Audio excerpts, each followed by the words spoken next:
Salut tout le monde, j'espère que vous allez bien. On se retrouve pour les top et flops mensuels de cette fois c'est janvier, mais comme j'en ai pas fait début janvier, ça va aussi recouvrir des choses que j'ai faites en décembre. Alors la première chose dont je veux vous parler, c'est, vous vous souvenez peut-être que j'avais fait un atelier de céramique à Lyon. C'était la plateforme Weekendoo qui m'avait appelé pour me proposer de tester et je vous en avais parlé. J'avais fait un bol qui était en cuisson, préparation, etc. et que j'ai enfin, et qui est trop beau.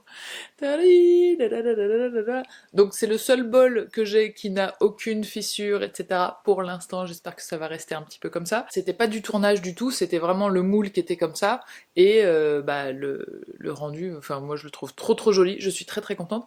Et quand je suis allée le chercher, donc c'est Cécile Charrois qui est la céramiste, je pense qu'on dit, avec qui j'ai fait cet atelier, m'a proposé, comme elle savait que j'étais sur YouTube, de vous faire gagner, et ça je trouve ça trop cool, soit un atelier si vous êtes lyonnaise, soit un bol comme celui-ci.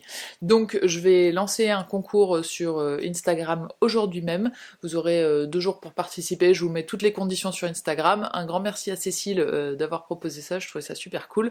N'hésitez pas à aller voir son Instagram aussi où vous voyez des pièces qu'elle a fait récemment. En tout cas, ravie. Et alors la joie quand on prend le petit-déj dans un bol qu'on a fait soi-même, je vous dis même pas. Donc voilà, très bonne découverte, c'était très cool. On va rester dans les choses fait main. Du coup, j'ai terminé mon pull que vous voyez ici sous vos yeux et que j'ai mis juste 1 an et 3 mois à terminer. Donc voilà, c'est maintenant une bonne explication quand les gens me disent « Ah, tu peux m'en faire un ?» Eh bien non, puisque je mets 1 an et demi à les faire, donc je vais les garder pour moi plutôt. C'est faisable beaucoup plus rapidement, évidemment si vous avez jamais tricoté, peut-être que c'est difficile de se rendre compte. Si on tricote un peu tous les jours, je pense qu'en, allez, 2-3 mois c'est faisable.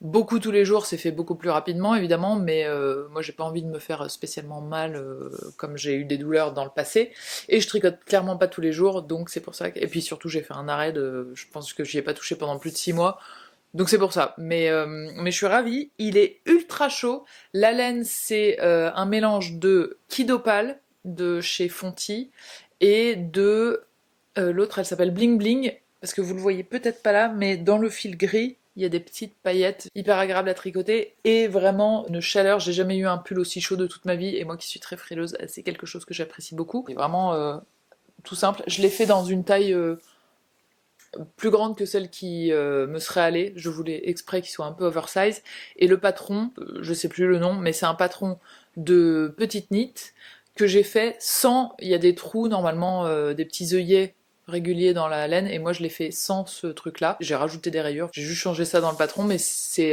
pour le nombre de mailles, etc., j'ai suivi ce qu'elle disait, sauf pour les manches où j'ai complètement oublié qu'il y avait un patron, hein. Une fois que les manches étaient faites, je me suis dit bon bah voilà, et j'ai continué juste en rond jusqu'à des côtes, et puis après j'étais ah mais j'ai pas regardé, en fait il y avait des diminutions et tout. Bon voilà, c'est pas très grave, ça, je l'aime bien quand même. Sachez que si vous voulez un pull très chaud à vous tricoter, ces laines-là sont au top. Pour le projet de faire peut-être du jacquard et tout ça, bon, c'est un peu en pause, je sais pas trop ce que je veux faire après. Et alors, tant qu'on est sur le tricot, je vais vous parler de Tricool, donc mon site sur lequel je vends des kits, notamment débutants, mais pas que, aussi des kits pour se faire des pulls. Et là, j'ai rencontré une autre tricoteuse entrepreneuse qui s'appelle Charlotte, et en discutant, on a eu l'idée d'une petite collaboration, et donc on est en train de faire des petits tests, des petits essais pour un prochain kit. Je vous montre ce que ça donne, mon premier essai, bon... Je suis pas hyper convaincue, je vous dis pas ce que c'est à la fin, c'est un premier essai. Par contre, j'aime bien la maille dans laquelle il y a des trous, je trouve ça assez sympa. Je sais pas si ça ira pour le produit auquel on pense, etc. Bref, je vous en dis pas plus, c'est un petit teasing. Ensuite, toujours dans le fait main, j'ai pu tester, attention, l'aquarelle pailletée. Alors, c'est pas, je m'en suis pas acheté ni rien, mais à Noël, quelqu'un autour de moi en a reçu, donc j'ai pu tremper mon pinceau dedans et juste jouer avec très rapidement. Et alors déjà c'est très beau, le packaging et tout était très beau. Le cadeau il venait du site qui s'appelle Rêve d'aquarelle, où c'est des aquarelles artisanales, vraiment où visiblement tout est fait maison. Elle fait pas que des aquarelles pailletées, mais il y en a aussi. Moi j'avais jamais vu ça, je crois.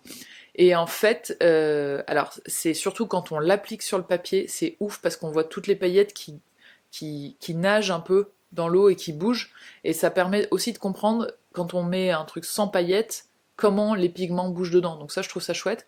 En revanche, moi, je suis pas sûre que j'en aurais l'utilité dans, voilà, dans le type d'aquarelle que je fais, vu que en général c'est des portraits ou des paysages. Je sais pas si ça apporterait grand chose, mais en tout cas à faire c'est un peu hypnotisant. Et voilà, si ça vous intéresse, n'hésitez pas à aller voir sur Rêve d'aquarelle. Mais c'était, je pense que j'aurais pu passer la journée à juste faire des lignes pour regarder les paillettes qui bougent dans l'eau, c'était trop beau. Bon, de mon côté, aquarelle sans paillettes, mais aquarelle quand même, j'essaye de continuer un peu. C'est pas facile tous les jours, mais voilà. Et là, je me suis mise, j'ai pris un axe un peu urban sketching, donc c'est vraiment dessiner villes, monuments, bâtiments, essayer de un peu de perspective, etc. J'ai pas encore réussi à mettre de la couleur dedans. Je voudrais mettre des touches d'aquarelle, mais vraiment un petit peu juste pour suggérer la couleur plus que de tout peindre.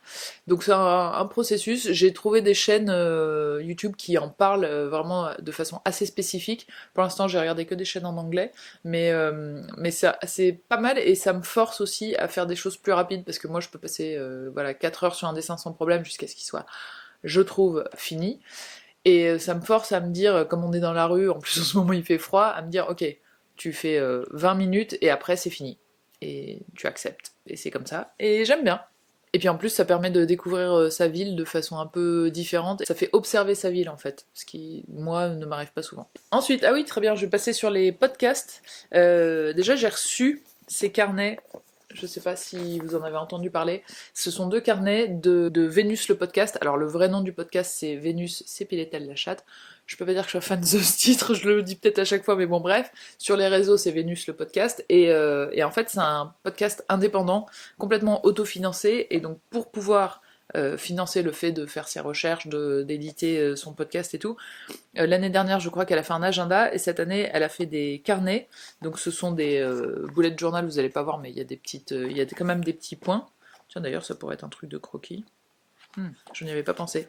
Et en plus, régulièrement, il y a des œuvres d'art avec une analyse critique. Hop, de l'autre côté, dans le style de Vénus le podcast. Si vous n'avez jamais écouté, je vous conseille fortement le dernier épisode, ça s'appelle La Vénus lacérée, je crois. Ouais, et vraiment, il est hyper intéressant. Il y a le fameux épisode sur Picasso, qui est celui qui a eu le plus de retentissement, qui est très intéressant aussi. Il y en a d'autres, il y a la représentation des personnes noires dans l'art, il y a la représentation de la grossesse dans l'art, qui sont très intéressants, donc je vous invite à aller le voir si l'art vous intéresse un tout petit peu. Et puis quand il y a des campagnes comme ça de trucs pour financer des médias que vous aimez bien, n'hésitez pas à y aller, parce que voilà, je trouve ça chouette, ils sont très beaux. Moi je suis très fan de papeterie et de carnet de toute façon, donc c'était pas un gros effort pour moi de les acheter, et bah si ça peut permettre de financer d'autres épisodes, je trouve ça trop bien. Je rebondis de podcast en podcast avec les couilles sur la table. Je vous ai parlé la dernière fois, normalement, je crois, de l'épisode écriture exclusive que j'ai trouvé vraiment bien, avec Eliane Viennot, mais l'historienne Eliane Viennot, qui est passionnante, qui est vraiment hyper intéressante à écouter. Mais j'ai oublié de vous dire, à la fin de son épisode, elle conseille, toujours c'est là un peu la question rituelle, est-ce que vous avez une œuvre d'art à conseiller?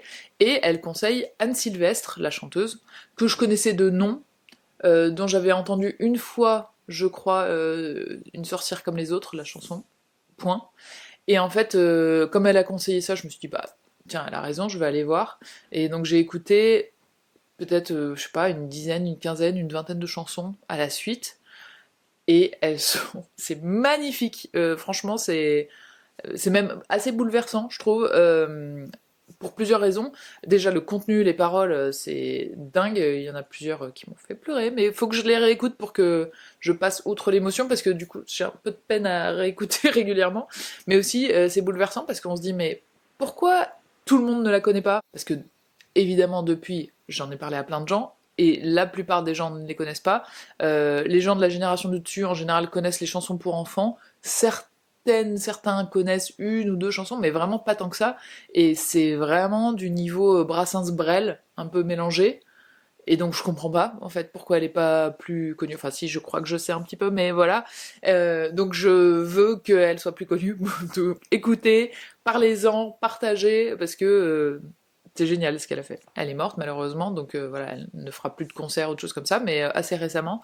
Et toute sa carrière, elle a fait des concerts, elle a fait des centaines de chansons et qui sont très très belles. Et le dernier épisode d'ailleurs des couilles sur la table, c'était sur les violences conjugales et un peu leur analyse par des sociologues qui ont fait des enquêtes, le comment ça commence, qu'est-ce qu'on peut faire, l'analyse de la définition des comportements, la définition de ce que c'est la violence conjugale et tout, et c'était assez intéressant aussi.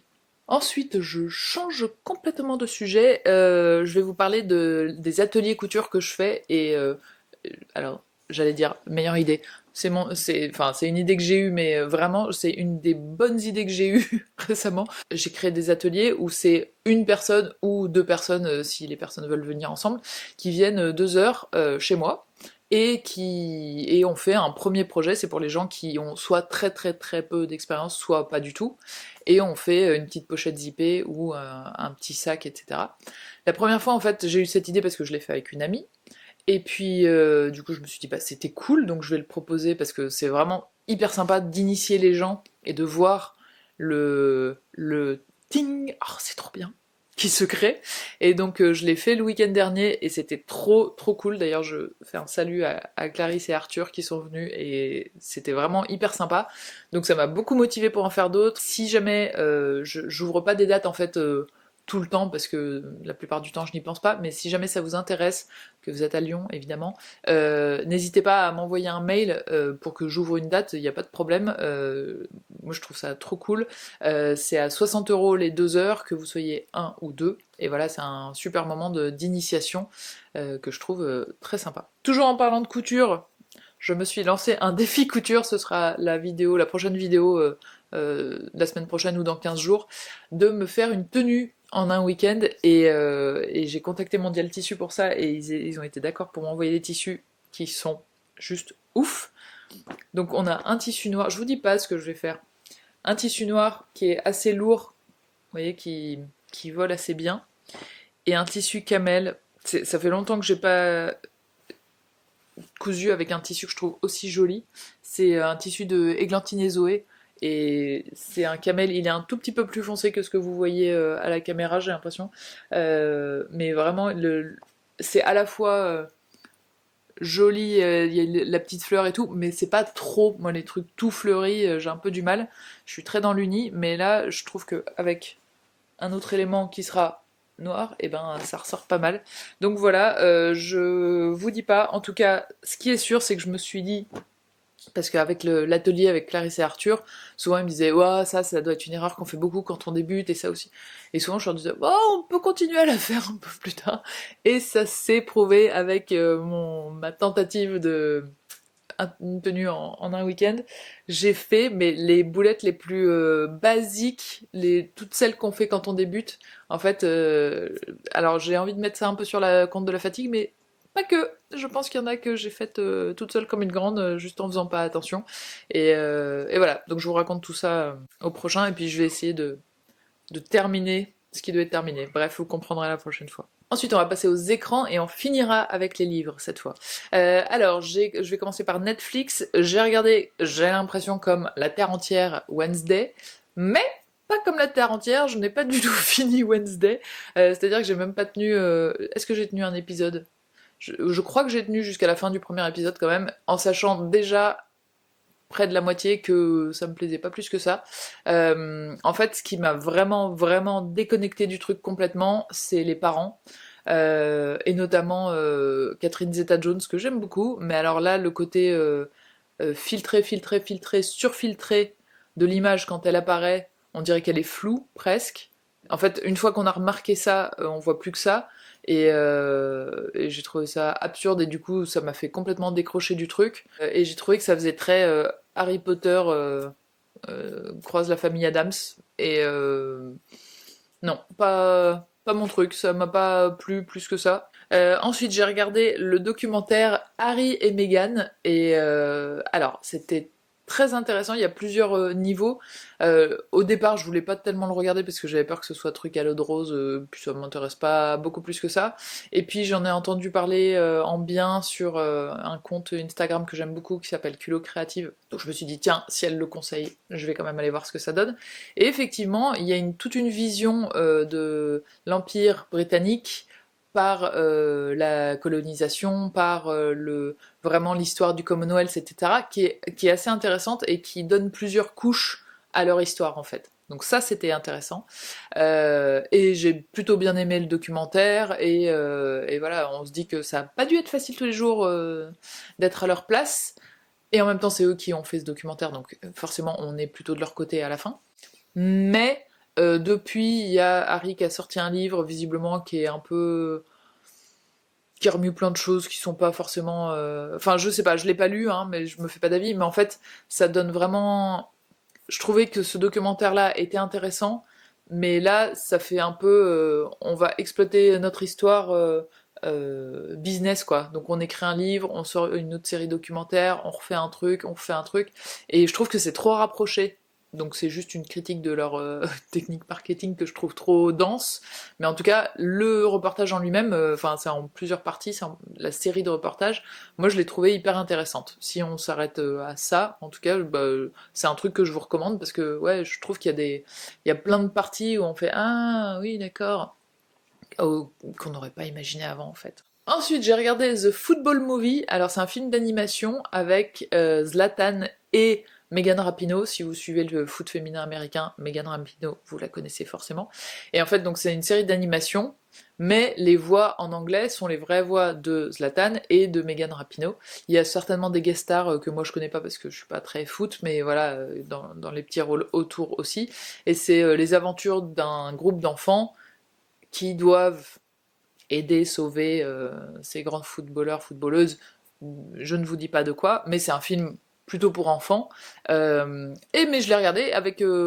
Enfin, j'ai passé un bon moment aussi, il y a des trucs rigolos. En tout cas, Zlatan est vraiment dans le 8e degré, et ça, c'est assez drôle.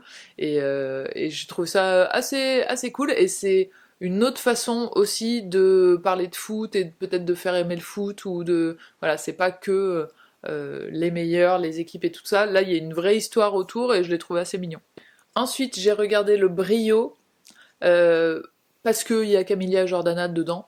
Et Camélia Jordana, pardon. Et c'est un film qui a quelques années maintenant sur les concours d'éloquence qu'il y a dans certaines universités.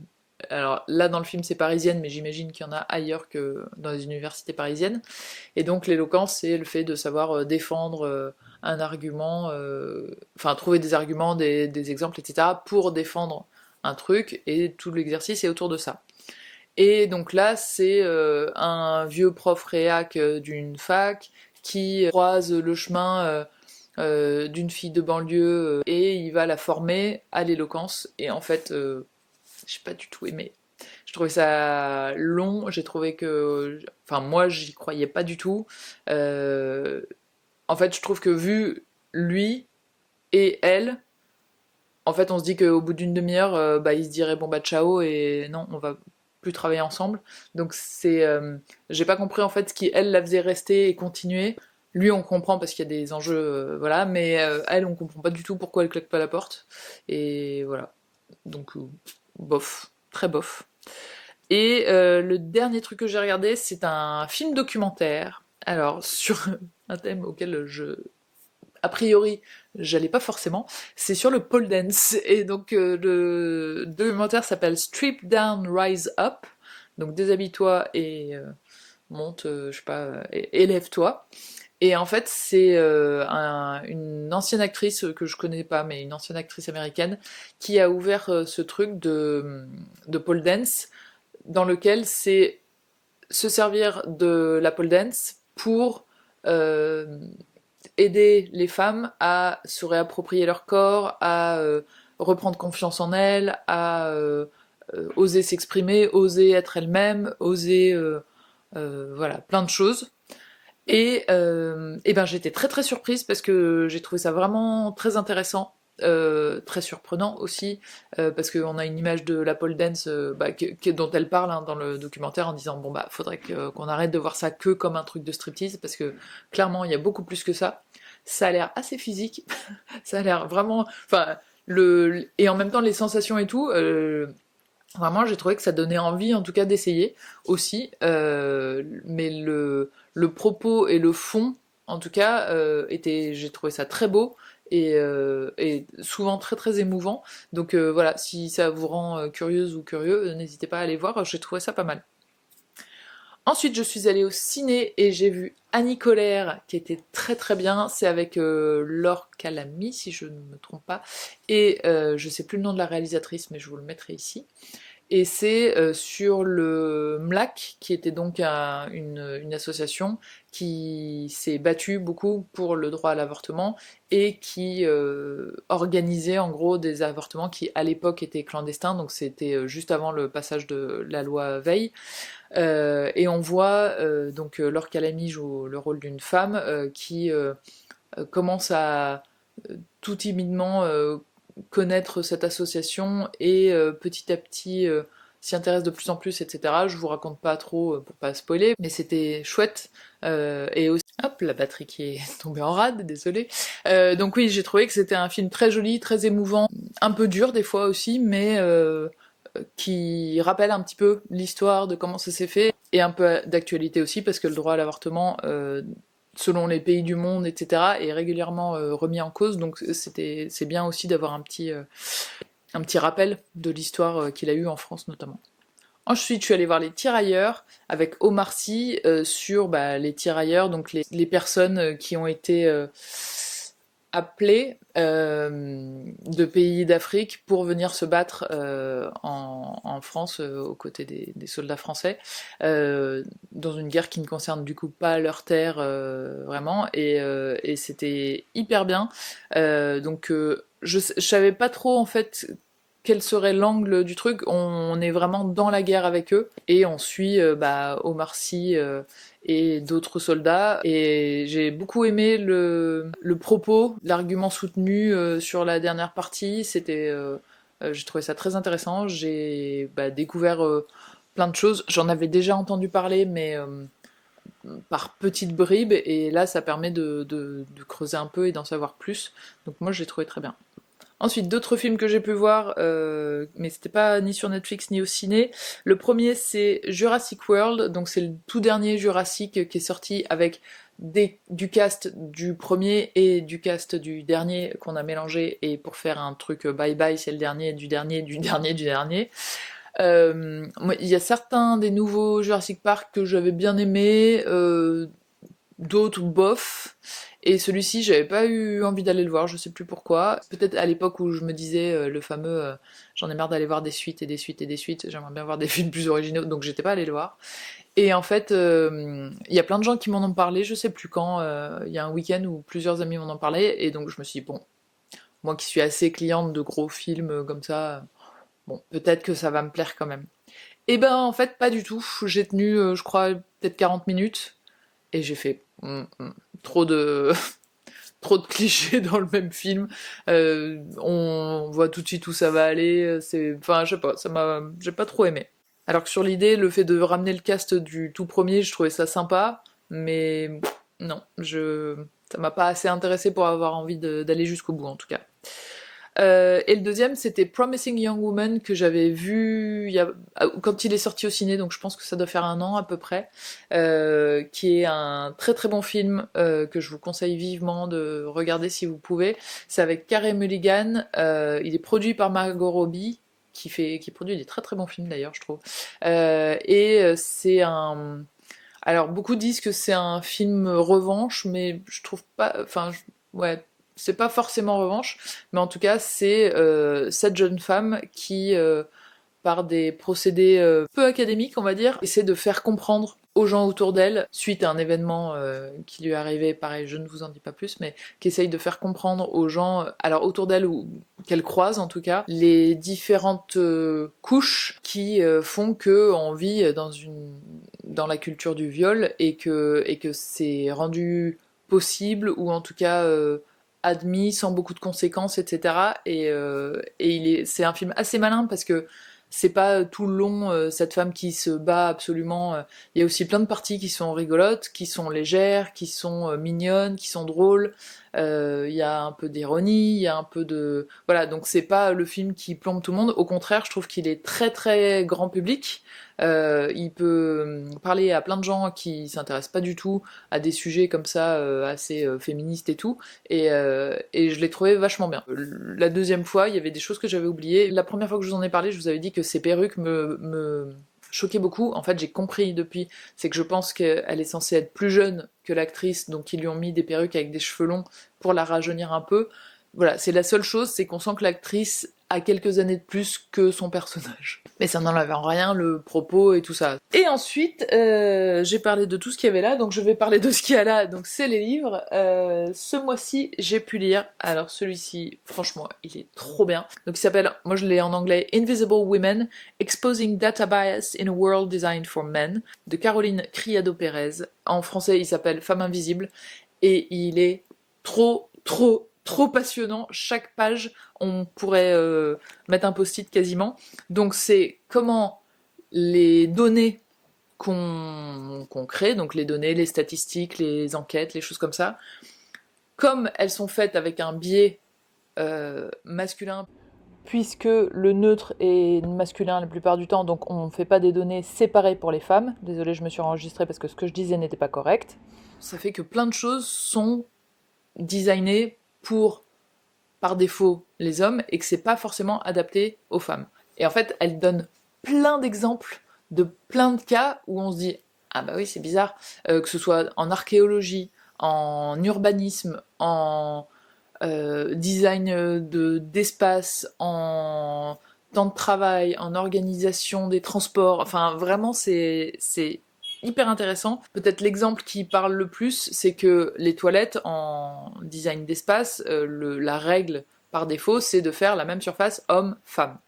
Or, elle dit que en analysant les comportements humains, une femme passe en moyenne 2,3 fois plus de temps dans des toilettes qu'un homme.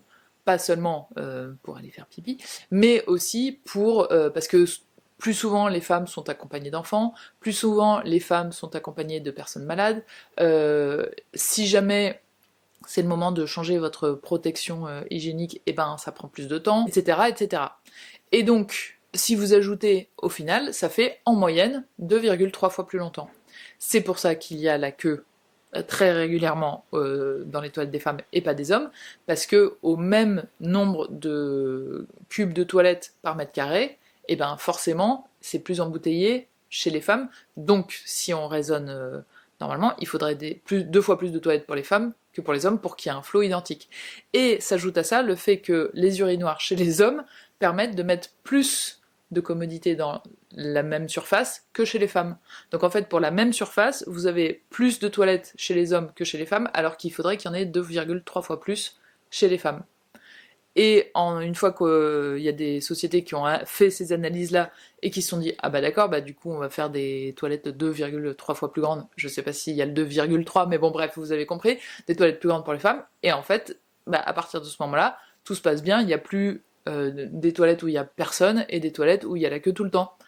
Et donc on se dit que si on prend en compte les différences de comportement général à très grande échelle, évidemment, ça ne parle pas de l'individu, mais dans une organisation d'une société, eh ben, il y a plein de choses qui seraient plus logiques. Donc ça, c'est un exemple parmi beaucoup.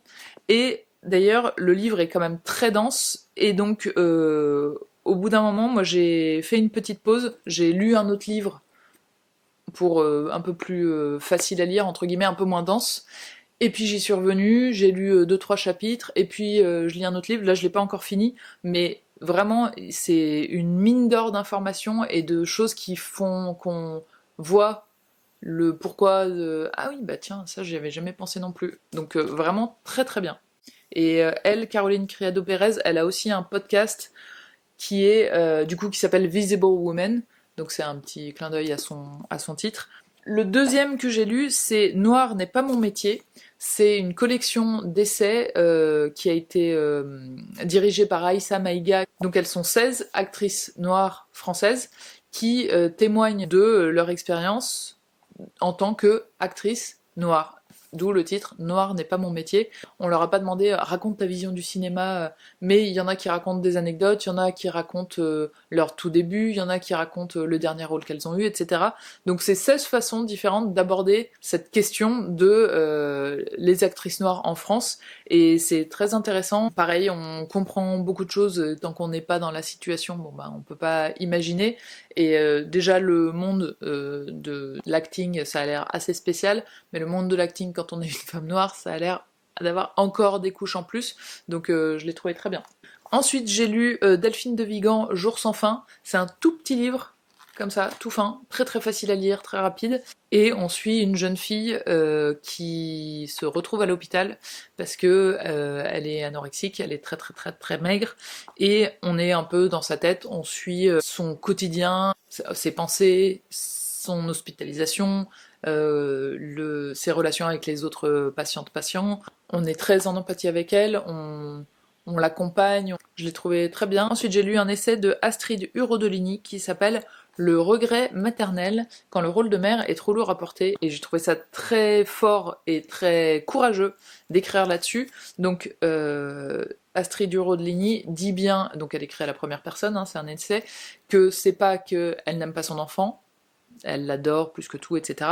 Mais c'est le rôle de mère qu'elle regrette, et que si elle avait su, eh ben probablement elle le referait pas.